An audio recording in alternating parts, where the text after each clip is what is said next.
Para sa mga napatay na sa... Ay, yung mga hindi na nakakain ng araw, yung paborito nila ngayon, patay na sila.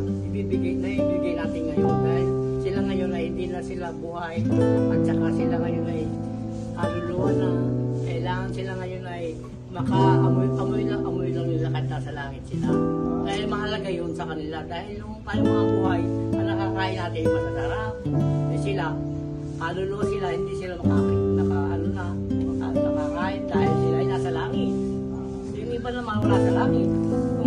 Kung mabait ka, sa langit ka pupunta. Kung masama ka ni Satanas, di ba? Ganun yun. Kaya ang buhay ng tao, kaya lagi kayong maging mabait. Katulad ko, mabait ako. Pinupuri ko sarili ko, wala namang pupuri. Ako na pupuri sa sarili kong bangko. Dahil ang miss ko, hindi ako pinuri, mabait ako. Kaya nga ako na po ang nagsasabi na mabait ako. Bakit? Bakit ko sinabi? Dahil kaya sinabi ko, dahil ginagawa ko ang obligasyon ko sa mahal kong asawa. Meron ba kayo masasabi ganyan? Wala. Ayan, hindi nakikita ng tao, ang puso ko ang nakakakita. Ang puso ko ang nagsasabi, mahalin mo ang asawa mo dahil sa sumpahan nyo. Ilang beses nang nalagay sa peligro ang buhay mo? Ilang beses na? Ang buhay ko, 2 beses ako namatay, kaya pala binuhay ako dahil may mission pa pala ako sa buhay. Uy, hindi lang 2 beses, nalunod ka pa nun. Nalulun pa ako, kaya ang sabi nila sa akin, nung ang tao, pag namatay na nabuhay, meron pang misyon. Ang misyon ko para sa buhay ko, talagaan ang misyon ko, minamahal ko. Kaya nga, ito, walang halong biro, sinumpahan namin altar, yan ang sinumpa ko sa Diyos. Hindi ko siya iiwanan hanggang ako nabubuhay. Kahit nagloko man ako, sa kanya ako bumalik.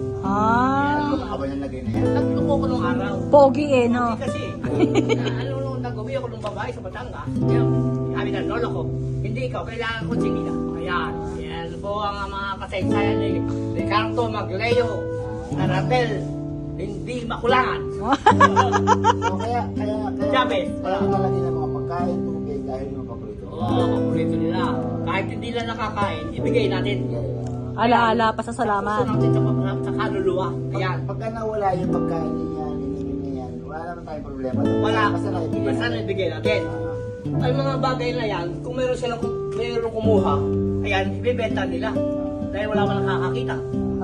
Ang ano nila yun, utak na lang magkasabi na hindi na ako natin yung bulaklak nila. Bahala na sila. Ito po ang masasabi ko, sa mahal kong asawa, nandito si Nanang, si Joseph, si Tatang lahat. Saksi. Saksi, ang mga patay sa pagmamahal ko kay Tita. Ayun po ang aking obligasyon ng kasaysayan sa ating pagmamahal. Ilang years na tayo lang sa loob ng pinagkailasan kami 1959 ay 1979. 1970, ilan yung mga nila na di 44 years na Oo, kayo kasal. 44 kaming kasal. Ang nag-away kami, 49 kasal. Okay, kasaysayan ni Ricardo Magleo Chavez. Salamat po. Taga Batangas. Hindi ka naman tumakbong kapitan. Alay. Nakaano ka eh? Tumakbo ako ng ka eh. kapitan para sa miss ko. Kapitan, anong sabi niya bilang kapitan? Taga-saing, taga-baba, taga-luto. Karting ay barangay. Oo, matangkin nyo kami. Mawala na ang yaman. Mawala na ang yaman, wag lang ang yabang. Kaya nga yung biyabang ko, lagi nakabulsa. Nagabungahan mo ito. Taga-Cuenca, Cuenca, Batangas. Yung maying. Salamat po. Ito po ang kasaysayan ni Ricardo Di Makulangan. Ay, nanay, babay ka naman. Bye! Salamat po sa mga nanonood na palay. Kahit hindi kayo nakabangon, papakinig yung mga sinasabi ko dahil nasa langit kayo.